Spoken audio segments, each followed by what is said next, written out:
कीजिए, कीजिए भैया कीजिए।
महात्मा गांधी, पंडित जवाहरलाल नेहरू, शहीद भगत सिंह, सुभाष चंद्र बोस, मौलाना अबुल कलाम। जो हमारे मेहमान लोग आए हैं उनका इस्तकबाल करता हूं, और जो बच्चे हमारे मदरसे के बच्चे हैं, जो बच्चे बाहर से बच्चे आए हैं, उनका भी इस्तकबाल है। और इसके साथ साथ सभी लोगों को मेरा सलाम, अस्सलाम वालेकुम। जैसा कि आप लोगों को मालूम है, आज यौम आजादी का दिन है, यानी 15 अगस्त। जब इस दिन का जिक्र आता है तो हर इंसान के रोंगटे खड़े हो जाते हैं, और खड़े होने भी चाहिए कायदे में, क्योंकि हमारी आजादी का दिन है।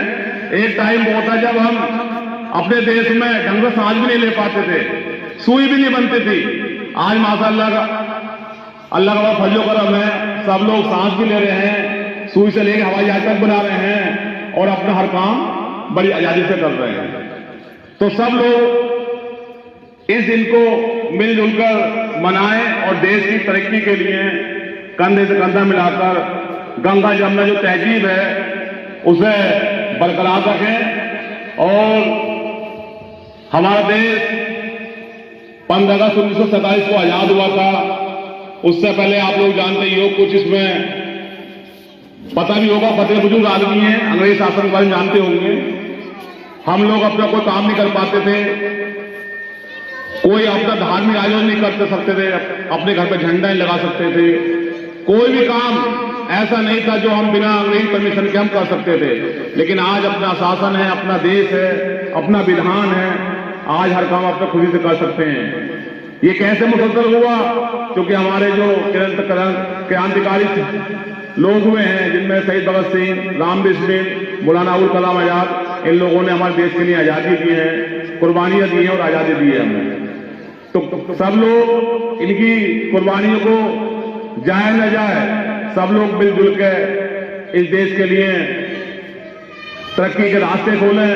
और उसी के साथ साथ सब लोगों का ये कहना था, जो शिक्षा है, अगर हमारे देश की तरक्की हो सकती है तो वो है शिक्षा। तो शिक्षा के लिए जरूरी है हर इंसान को जागरूक हो, और वो अपने बच्चों के भविष्य के लिए मस्जिद है, मदरसे हैं, खानकाएं हैं, इन्हें डेवलपमेंट करें, इन्हें विकसित करें। और शिक्षा के मामले में दो चीजें पहले आती हैं, मदरसा और स्कूल। ये दोनों एक ही गाड़ी के पहिए हैं। अगर कोई ये कहे कि साहब कि मुझे स्कूल में पढ़ाना है, तो मैं कहता हूं मुझे कोई 25 साल हो गए इस फील्ड में, वो बच्चा दीनी तालीम से महरूम रह जाएगा। अगर इन दोनों चीजें साथ साथ चलें तो आप भी सेफ, आपके बच्चों का फ्यूचर भी सेफ। मैंने काफी तादाद देखा है थोड़ी जिंदगी में। जब मैं पढ़ता था चौधरी के अंदर, तो हम गिनती के 2 या 3 लोग थे जो पढ़ते थे। आज माशाल्लाह हर घर से नौकरी भी कर रहे हैं, पढ़ लिख भी रहे हैं, बड़ी खुशी होती है देख के, और तरक्की भी कर रहे हैं।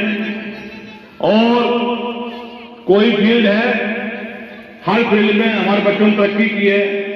ये कब मुमकिन हुआ? जब आप लोगों ने शिक्षा के बारे में सोचा। एक समय में 14 की गिनती नहीं होती थी शिक्षा के मामले में, अनपढ़ जाहिल हमारे बताते थे। आज लोग सारे समझ चुके हैं कि चौड़पुर में भी इनके इदारे हैं, स्कूल हैं, कॉलेज हैं, मदरसा है और सभी लोग उसमें बढ़ चढ़ के हिस्सा ले रहे हैं। तो सारे बच्चों से मेरी बच्चों से अपील है, अपने जो बच्चे छोटे बच्चे आए हैं या वो आए भी नहीं शायद, कि अब सारे बच्चे अपना टाइम खराब ना करें।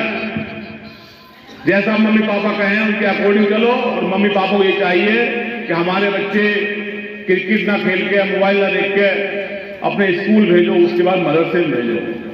दोनों काम हो जाएंगे, दुनियावी तालीम मिल जाएगी, दीनी तालीम भी मिल जाएगी। और अभी मैं 15 दिन से मदरसे में ही काफी टाइम वक्त दे रहा हूं मैं इसमें, और मैंने ये देखा कुछ बच्चे जो खेल लेते, क्रिकेट खेल लेते, अब वो सारे बच्चे यहाँ आकर पढ़ रहे हैं। और अभी योजना ये भी है मेरी, तो अपनी मैंने कमेटी वालों को कहा भी है कि यहाँ बनवा दो लाइब्रेरी है, जिसमें कि तुम्हारे बड़े बच्चे जो हैं वो अपने कंपार्टमेंट में बैठ के पढ़ाई करें। क्योंकि 5 घंटे में यहाँ रह गया हूं, तुम्हारा कोई बच्चा भी है बीमारी का है या किसी प्रकार का है, मौलाना नाजिब तो देखते ही हैं और हमारे इमाम साहब जो वो देखते ही हैं। उस पीरियड में मैं खुद इन बच्चों को लेकर जाता हूं दवाई लेने के लिए भी, खान पान की व्यवस्था करवा रहे हैं, जेब से जो उठे वो भी दे रहे हैं। लेकिन आप लोगों का सहयोग चाहिए, बस्ती वालों का। अगर ये आपका मदरसा दीनी तालीम के साथ साथ आपके बच्चे स्कूल से आने के बाद में मदरसे में यहाँ आ जाएं और मुझसे जो कुछ हो मैं उन्हें दे सकूं, तो मेरा भी ये सौभाग्य है और बच्चों का भी है, क्या कुछ उन्हें मिल जाएगा। जो सड़कों पर फिरते हैं ना दादा, तो उस पर न करें। तो आप सब लोग इस 15 अगस्त के दिन, यौम आजादी के दिन, अपना प्रण कर लें, कसम ले लें कि हम लोगों को मदरसे पे पूरा ध्यान देना है। जितना हमसे हो सकता है तन मन धन से वो साथ देंगे हम। और अपने बच्चों के लिए स्कूली तालीम के साथ साथ दीनी तालीम का भी ध्यान रखेंगे। आप सब लोग जानते हैं, आप कुछ लोग बच्चे यहाँ आ भी रहे हैं, मैं देखता हूं कि उन पे एक वो तो होता है कागज लेकर आते हैं, लेकिन अब उनके हाथ में क्या होता है, एक कापी भी होती है, एक कलम भी होता है, क्योंकि उन्हें काम करने के लिए हम बैठाते ही हैं। तो देखो भाई, सारे लोगों से मेरी अपील है, बस्ती वालों से, कि आप सब लोग आकर मदरसे की व्यवस्था को देखो आके, और जो हमारी गंगा जमुना की तहजीब है, मदरसा है करम मैं कदा नहीं साथी, यहाँ की खाक से इंसान बनाए जाते हैं। तू आसमां के सितारों की बात करता है, यहाँ जमीन से सूरज उगाए जाते हैं, यहाँ जमीन से सूरज उगाए जाते हैं। अल्हम्दुलिल्लाह आने वाला मुस्तकबिल इन बच्चों का रोशन हो, और आने वाला जो वक्त है माशाअल्लाह, ये मदरसा किसी के बाप की देन नहीं है, बल्कि रसूल पाक की देन है। जब हजरत मोहतरम सरजमीन करबला इमाम हुसैन के बेटे हजरत इमाम ज़ैनुल आबिदीन का आप हजरात ने नाम सुना होगा कि इमाम ज़ैनुल आबिदीन बीमार थे, उनको उन बदबख्तों ने हजरत मोहतरम छोड़ दिया। बल्कि मैं तो ये कहूंगा कि छोड़ने की कोई ऐसी बात नहीं है, ये रब की मसलहत थी। हजरत इमाम ज़ैनुल आबिदीन बचे थे सरजमीन करबला में। तो मालूम है, सबसे पहले हजरत इमाम ज़ैनुल आबिदीन ने मदीना शरीफ आने के बाद में 2 काम किए। कितने काम किए? 2 काम। नंबर 1, हजरत इमाम ज़ैनुल आबिदीन ने मदरसा खोला, सुभान अल्लाह। नंबर 2, हजरत इमाम ज़ैनुल आबिदीन ने लंगर खाना कायम किया, यानी कि लंगर खाना और मदरसा इमाम ज़ैनुल आबिदीन ने सरजमीन मदीना शरीफ के अंदर कायम किया। और उसके बाद में हजरत इमाम ज़ैनुल आबिदीन के लंगर खाने का तरीका ये था, मदरसे का तौर तरीका ये था कि हजरात अपना आए उसको भी तालीम से आरास्ता करते थे, गैर आए उसको भी तालीम से आरास्ता करते थे। अगरचे दुनियावी तालीम भी दी जाती थी, ये इल्मी तालीम भी दी जाती थी। और हजरात मोहतरम एक दिन का भूखा आ जाए या 2 दिन का भूखा आ जाए, या 4 दिन का भूखा आ जाए, हजरत इमाम ज़ैनुल आबिदीन के लंगर खाने में जितने दिन रहता था उतने दिन बड़ी मोहब्बत के साथ में उसे खाना भी खिलाया जाता था। तो ये मदरसा कायम करना और मदरसे चलाना ये हजरत इमाम ज़ैनुल आबिदीन की सुन्नत है, उनके हजरत इमाम ज़ैनुल आबिदीन की औलाद की सुन्नत है। आज जो लोग चौधरपुर की सरजमीन पर मदरसों में मेहनतें कर रहे हैं, मदरसा चला रहे हैं, तो हजरत मोहतरम ये हजरत इमाम ज़ैनुल आबिदीन की सुन्नत को जिंदा कर रहे हैं और इमाम ज़ैनुल आबिदीन की औलाद की सुन्नतों को जिंदा कर रहे हैं, तब जाकर के कहीं ये मदरसे उरूज पकड़ रहे हैं। सुभान अल्लाह। एक खतरा बहाया इस मुल्क के भारत के लिए। अल्लामा काफी मुरादाबादी ने अपने खून का एक खतरा बहाया, फांसी पर लटक गए। मालूम है किसके लिए? इसी मुल्क के लिए। आप हजरात जानते होंगे हजरात मोहतरम मौलाना अब्दुल कलाम आजाद, आप हजरात जानते होंगे मौलाना अब्दुल कलाम आजाद, ये किसी और चीज की अता नहीं है, किसी और चीज की देन नहीं है। मौलाना अब्दुल कलाम की रगों में जो खून दौड़ रहा था वो इन्हीं मदरसों का अता करता था। अरे बोलो, इन्हीं मदरसों का अता करता था। अब हजरात मोहतरम मदरसों में दुनियावी तालीम भी हासिल की गई, दीनी तालीम भी हासिल की गई। हमारा और आपका टारगेट तो ये होना चाहिए, जिस तरीके से हम और आप इस मदरसे में कुरान की तालीम करा रहे हैं, आने वाले वक्त में एक टीचर का हमने इंतजाम किया है, अल्लाह आने वाले वक्त में 2 टीचरों का इंतजाम कराए, बाकी दूसरी पढ़ाइयों का भी इंतजाम कराए। अभी हिंदी इंग्लिश तक महदूद है, मैं तो चाहता हूँ कि मदरसे में हिंदी भी हो, इंग्लिश भी हो, कंप्यूटर भी हो, जोग्राफिया भी हो, तमाम तरीके के जो इल्म है वो हजरात मोहतरम कुरान करीम भी एक तरफ हासिल किया जाए और दुनियावी इल्म भी दूसरी तरफ हासिल। हिंदुस्तान हमारा सारे जहां से अच्छा, हिंदुस्तान हमारा हम बुलबुल है इसकी, ये गुलशिता हमारा है इसकी, ये गुलसिता हमारा रे जहां से अच्छा।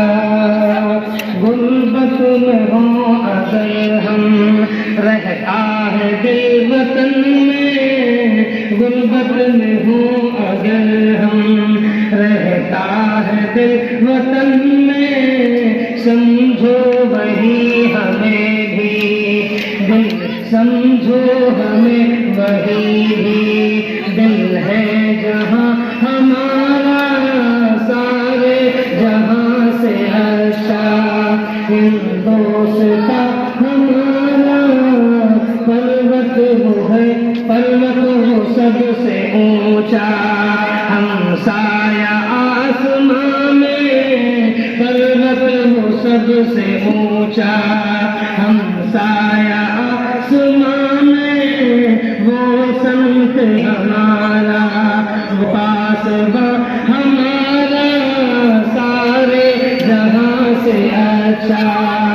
हिंदुस्तान हमारा मजहब नहीं सिखाता, आपस में बैर रखना मजहब नहीं सिखाता, आपस में बैर रखना, हिंदी है हम वतन है, हिंदुस्तान हमारा सारे जहां से अच्छा, हिंदुस्तान